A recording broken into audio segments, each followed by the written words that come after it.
हृदय ही एक संवेदनशील गोष्ट आहे, जी कधी शब्दात उमटते तर कधी नीरव शांततेत बोलते.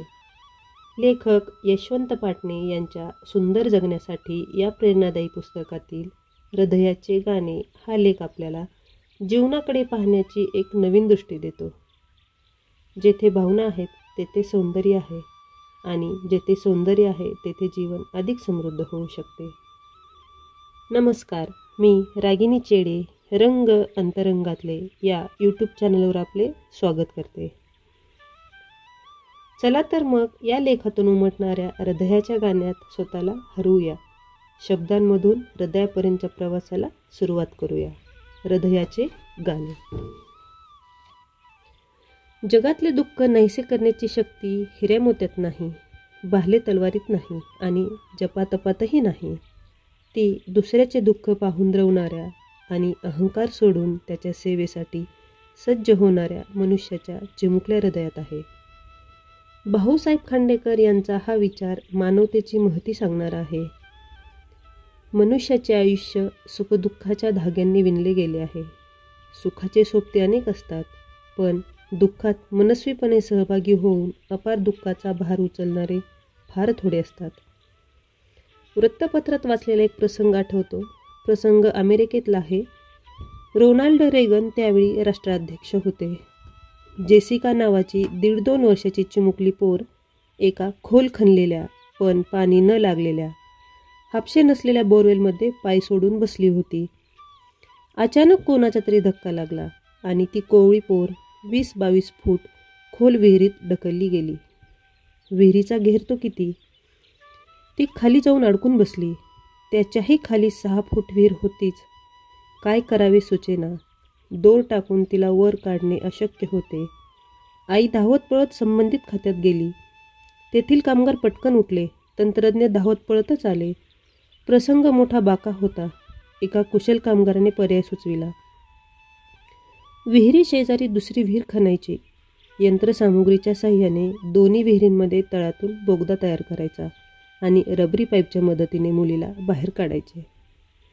मुलगी जास्तीत जास्त 2 दिवस आहे त्या परिस्थितीत जगेल असा डॉक्टरांनी सल्ला दिला. मोठ्या कौशल्याने कामगारांनी कामगिरी पार पाडली.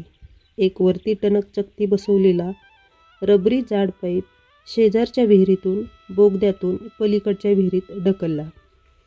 मुलीचा तळपाय लागेपर्यंत वरून रेटला.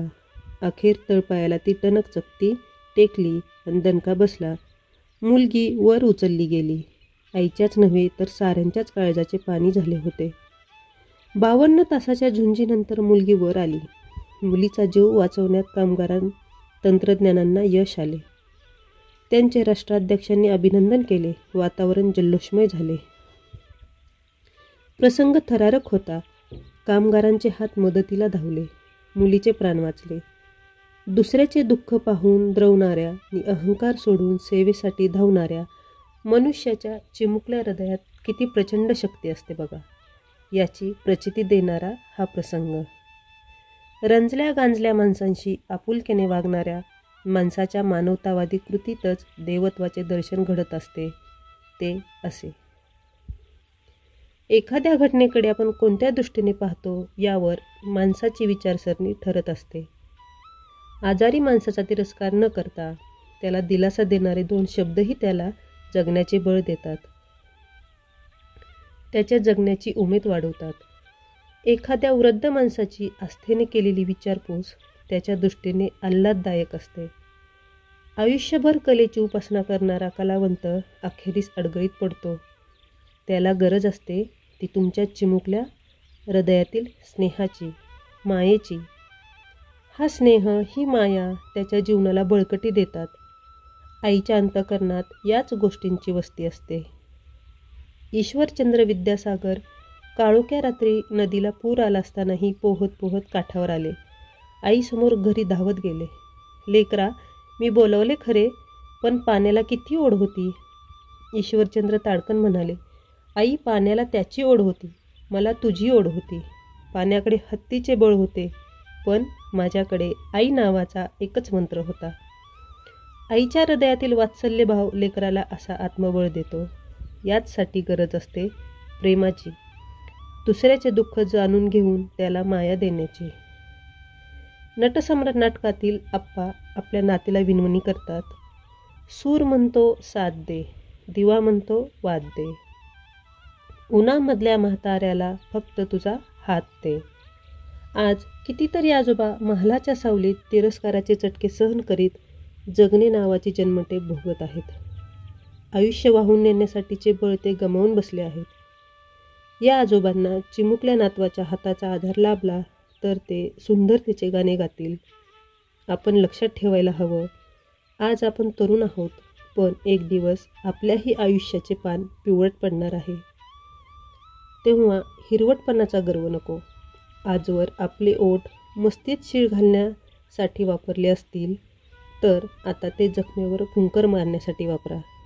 आपले हात निरधय सेवेसाठी कंपित होऊ द्या. विचित्र परिस्थितीतून वाटेला आलेल्या दुःखाची वेदना दूर करण्याची प्रचंड ताकद आपल्या चिमुकल्या हृदयातच असते. हृदयाचे गाणे हा लेख आपल्याला शिकवतो की प्रत्येक माणसाच्या अंतर्मनात एक सुंदर सूर आहे.